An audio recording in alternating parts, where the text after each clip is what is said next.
Imagine a night so ordinary that sailors below ship's deck ironed uniforms and a wife at home brushed a child's hair, never knowing the sky above the sea was about to swallow an entire world. This is the story of the USS Cyclops, a great black blot on the map of 1918 that became a wound in the Navy's memory. It vanished between ports, between letters, between lives. No distress call. No floating timbers, no bodies, just absence and the echoes of 1,000 whys. Close your eyes for a second. Picture the smell of coal dust and salt, the low thrum of an old steam engine, and 309 voices, fathers, brothers, the occasional young man on his first long voyage, walking the decks as the sun dipped behind the horizon. One morning, a wife wakes, makes coffee, and later learns that ship never reached port. The date, March 1918. The place, somewhere in the wide, indifferent Atlantic. The cost, 309 souls listed as missing and presumed dead.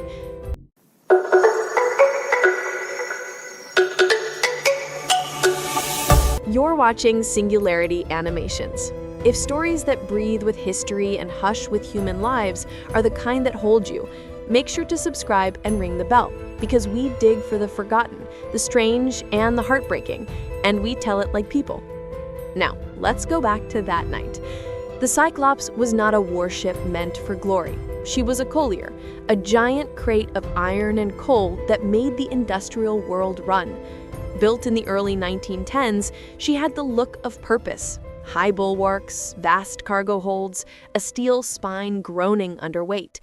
In early 1918, she made the routine trip to South America, charged with fuel, and on her return, loaded with manganese ore, a metal ingredient destined for steel and shells in the furnace of war.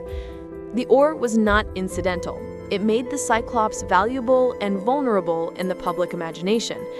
She left Bahia and Salvador with a heavy load, perhaps too heavy. Contemporary dock reports and later investigations note the ship may have been overloaded. Witnesses in Barbados saw her ride low in the water and the Plimsoll line nearly hidden, a troubling sign for any mariner. Before she left Brazil, the captain had reported mechanical trouble, a cracked cylinder in the starboard engine, and reduced propulsion. A survey recommended she return for repairs, but she sailed. On March 4, 1918, she set course for Baltimore and was never seen again. Now the practical pieces begin to feel like the threads of a knot you cannot untie. There were no maydays, no flare, no survivors on life rafts. The Navy searched with every asset it could spare, and by June 1, 1918, Assistant Secretary of the Navy Franklin D. Roosevelt declared the Cyclops and all aboard lost to the sea. The declaration fixed the loss in the official record, but the book ended without a body. Theories proliferated, as they always do, when the world refuses to provide witness. Newspapers suggested enemy action, German raiders or submarines preying on an unescorted colossus. Others spun darker yarns, a mutiny turned murderous, inspired by quarrels between captain and crew, or monstrous sea forces, or the fatally famous Bermuda Triangle. Here's a moment to be careful. When a fact is thin, storytellers step in. Writers of sensational accounts and creators of Bermuda Triangle lore built dramatic narratives that made for good copy. Historians and naval investigators, however, demand evidence. And in the Cyclops case, there is none that convinces universally. So when you hear a wild theory, please attribute it to the originator, a book, a documentary, or a columnist, and treat it as a story, not a verdict. There are sensible, technical explanations that deserve our attention because they're the kinds of things the sea actually does. Manganese ore is not like neat sacks of grain. In large quantities, it can shift if not properly trimmed and secured. Imagine a ship rolling in a long Atlantic swell. If a cargo shifts suddenly, the equilibrium is destroyed. A full heavy hold sliding to one side will tilt the ship, expose seams to pounding waves, allow water into spaces not meant to be flooded, and in small ships, spell instant loss. Research into bulk cargo losses shows exactly this pattern in many tragedies. A single violent roll, cargo moves, water comes in, and steel loses its fight. The Cyclops had the double threat of heavy ore and reports of being overloaded. The Cyclops was old and had already served hard years. There are credible suggestions coming from naval historians and later analysis that a combination of heavy loading, an engine that could not give full power, and a fierce ocean could have set up conditions where hull plating failed. An older ship under stress can fracture, and in an age before GPS and before a world that tracks every ping, a fractured hull in a remote part of the ocean can sink in minutes, leaving little to the surface. That is not cinematic fantasy. It is how steel fails under real pressure. Modern oceanographers point out that the Atlantic can produce waves of stupendous size, not the polite swells of postcards, but walls of water that can lift and break a ship as if it were a twig. Recently, simulations by researchers have shown how a sudden, enormous wave could shatter a vessel carrying a heavy, poorly secured load, snapping ships where they bent and sinking them quickly enough that no signal escapes. Scientists working in this vein have even modeled scenarios that could explain the Cyclops' sudden vanishing. If you hear the word Bermuda Triangle used to describe the disappearance, note that many oceanographers now prefer natural explanations like rogue waves and storms, rather than mysterious forces. Cite the oceanographer's work if you want the modern take. But human motives and missteps were also in plain sight. Reports surfaced soon after the disappearance that spoke of tensions aboard. An unpopular captain who had once put down an attempted mutiny, and a U.S. consul's cable suggesting unrest among some sailors and civilians aboard. Time and other outlets later wrote about the possibility that something inside the ship, a mutiny, a violent act, a collapsing discipline, could have contributed. These are plausible as motives and dramatic as any fiction. But again, there is no smoking gun, only fragments of testimony and rumor, which makes them useful in constructing stories, but weak as proofs. The Cyclops' loss was the largest single non-combat loss of life in U.S. Navy history up to that time. 309 names dropped from the roster. Families reading the morning's paper found their fathers and brothers listed as missing. The nation was at war. Grief and bureaucratic procedure tangled together. The absence of bodies denied kin a grave. That sorrow is a human fact you can never fully parse with theory. Now, let's step into the lesser-known corners, the small, sharp details that a historian loves because they make the past feel like actual people. The Cyclops had sister ships.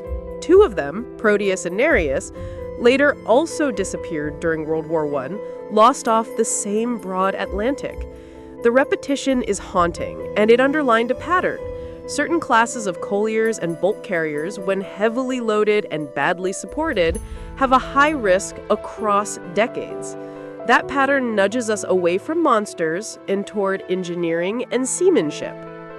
There was a rumored sighting by the tanker Amulco, which reported seeing a ship matching the Cyclops' profile around March 9, 1918. But the captain of Amulco denied it later. The timeline makes that sighting improbable because the Cyclops was not due so early. These small contradictions in witness statements are not evidence of conspiracy. They are evidence of the fog of time. The Cyclops' manifest included a high percentage of civilian passengers and Navy personnel taken aboard to transport home, including the U.S. Consul General in Rio de Janeiro. It was not merely a crew lost, it was a cross-section of lives being carried home across a capricious ocean. When you close your eyes now, don't imagine sea monsters or supernatural rips in reality. Imagine the faces of those who waited ashore. The telegram that never brought the details, the silence that lasted long enough to become a second injury. If history is about dates and documents, it is also about these small human ruptures. A baby who learned his father had been lost at sea, a letter never delivered, a pocket watch stopped forever at the wrong time. And the most stunning fact, the one that will stick like a stone in your throat. To this day, no wreckage confirmed to be the Cyclops has been found. For more than a century, technological leaps, sonar, remote submersibles, satellite imaging have widened our reach. But the Atlantic is wide in return. The Cyclops is still a hole on a map where 309 names should be.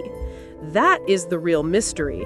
Not that something fantastic happened, but that the sea can still swallow completely, that nothing returns to tell its story.